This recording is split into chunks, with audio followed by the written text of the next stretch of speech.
Hi hello welcome to N9 media. నేను మీ journalist విప్లవశ్రీ. Dasavatharam cinema Chilukuru ప్రధాన అర్చకుడిపై దాడి రెండొకసారి చూద్దాం. దశావతారం సినిమా చూసారా? చోళరాజు కులోత్తుంగ చోళన్ శైవ మత వ్యాప్తి కోసం వైష్ణవ మతస్థుడైన రామానుజ నంబిని హింసించే సన్నివేశం చూసే ఉంటారు మీరు. హీరో కమల్ హాసన్ కో దర్శకుడు KS రవికుమార్ కో ఊసుపోక పెట్టిన సన్నివేశం కాదది. ఒకానొక సమయంలో నిజంగానే జరిగిన ఉదంతాలవి. ఆ ఒక్క చోటే కాదు, అలా చాలా చోట్ల ప్రపంచంలో చాలా మతాలు ఇతర మతాలపై ఆధిపత్యం కోసం యుద్ధాలు చేశాయి. ఒకే మతంలోని రెండు శాఖల మధ్య కూడా ఆ వైరం నడిచింది. శివనామాన్ని పలకడం పాపమని వైష్ణవులు, వైష్ణవ నామం పలకడం దోషమని శైవులు భావించిన కాలాలున్నాయి. ఏవి సాక్ష్యాలు? ఎక్కడా అంటే టైం మెషిన్ ఎక్కించి ఆ కాలానికి తీసుకెళ్లలేం కదా.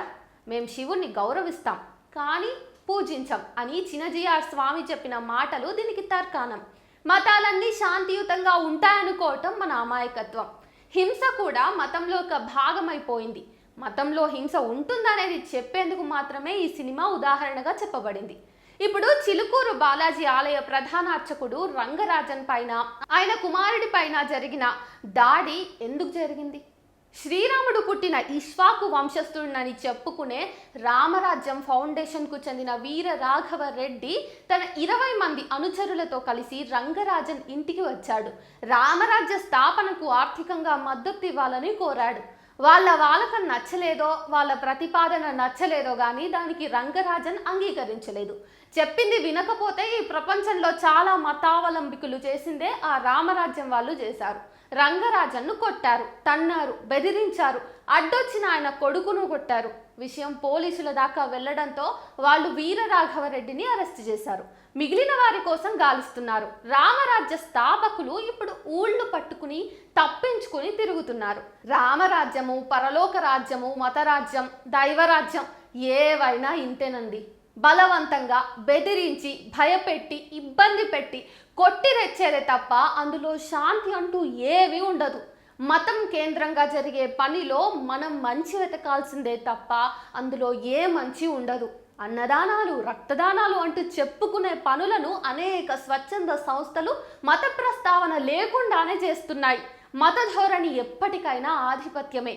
ఇక్కడ అదే జరిగింది. తాము చెప్పింది వినకపోతే, తమకు అనుకూలంగా ఉండకపోతే హింసించి మరీ దారికి తెచ్చుకోవాలని చూశారు. అలా చేసేదాన్ని మతం అనొచ్చు, ఉన్మాదం అని కూడా అనొచ్చు. జరిగిన దాడి పట్ల నాకు తీవ్ర వ్యతిరేకత ఉంది. ఇలాంటివి జరగకూడదన్న నిశ్చయం ఉంది. కానీ నాకు ఈ ఘటనను ఖండించాలని అనిపించడం లేదు. ఎందుకంటే ఈ ఘటన జరిగిన 2 రోజుల తర్వాత కానీ విషయం బయటకు రాలేదు. పైగా నాపై 20 మంది దాడి చేశారు. ఈ ఘటనపై పోలీసులకు ఫిర్యాదు చేశాం. మిగతా వివరాలు వివరణలో తెలుస్తాయి. ఇంతకు మించి దీనిపై మాట్లాడను అని ఆయన అంటున్నారు.